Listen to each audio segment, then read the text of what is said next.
player. He's a complete player. And, you know, when you have and I said this before, when you have a 6'8" player who really understands how to play, he can dribble, pass, and shoot, he can post up, he can play in the press, he can play in the zone, and he's got feel. You know, he doesn't rattle. No panic in him at all. Fran, you came out full court press. Strategy was just to see how your team would play that, or you figured that's the best way to win? We need to practice playing that way because we're going to want to play that way a lot. And I thought it was pretty good. It was not good at the start of the second half. You know, we're up 23. I think we're a little bit content at that point to trade baskets. And, you know, 23, you know, with the three-point shot anymore, there's just not that many possessions. You've got to be able to take 23 and get it to 30, get it to 35, and ultimately we did that, but it took us a while.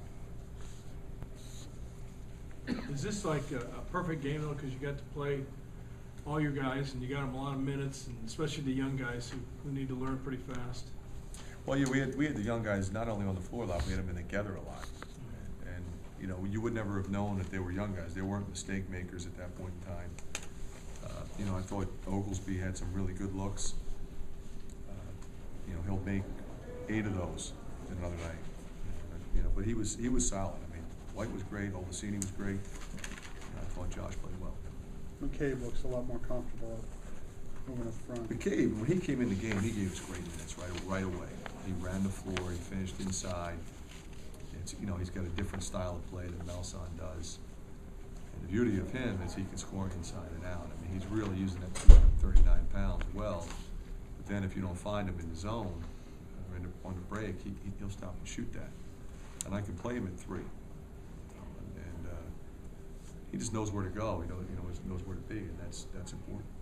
Were you preserving Cartwright, trying to keep his legs fresh, or? Well, you know, it was not one of his better nights. No question about that. Marvel played better when I put Marvel in the second half. And then once we got to the point where I would have put Price back in, you know, I wasn't going to do it. Happier with what you got from Melson? I thought Melson was great. You know, he gave us energy. He was active early. You know, he helped us against the press. You know, he didn't make a ton of mistakes, no turnovers. I thought he was terrific. When Bryce tried to dunk it on a 3-on-1 break and then you took him out shortly after that, was that just making a point? No, you know, I wasn't trying to embarrass him. I just didn't think he was playing real well at that time. You know, I mean, it wasn't just that play; it was the previous couple plays. You know, we had a 3-on-1. We had a number of opportunities we should have converted, and I thought he was getting a little bit too fancy at times. You know, trying to make a great play, just make the simple, solid play. That's who he is. He'll be fine. I mean, he's a great person. He's a terrific player. He's been practicing extremely well. Played well in our exhibition. He'll be fine. At times it looked like the interior defense wasn't probably what you wanted. Well, they had to spread out a little bit, but you know, we were jumping into passing lanes. I think it's hard to evaluate that. You know, once you get to a lead. I thought our defense was really good early, both full and half court. Intensity level was good. Our concentration was good. I was impressed with that. When you look at Eric May's line coach, you know, he didn't shoot it maybe as well as you'd hope. 5 assists and 2 steals, those are the kind of numbers you can win with, aren't they? Not only that, but he's always in the right place now. You know, he has a good feel. You know, he was in the middle of our press offense. You know, if he was on the weak side, he was over where he should have been. You know, so they didn't get much.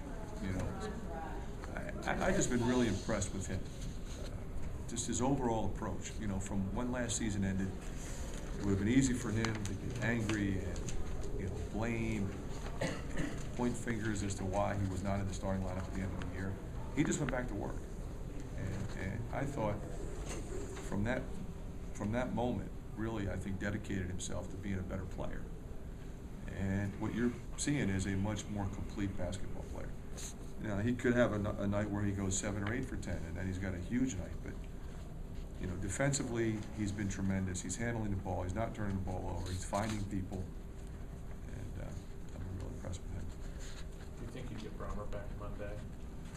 I think it's a good chance. He's going to practice tomorrow full, and then we'll see how he holds up If he holds up well, we'll practice him on Sunday. If he holds up well there, we'll play him on Monday. If he has any setback at all, if there's any soreness, we won't. Is that it? Thank you. Okay,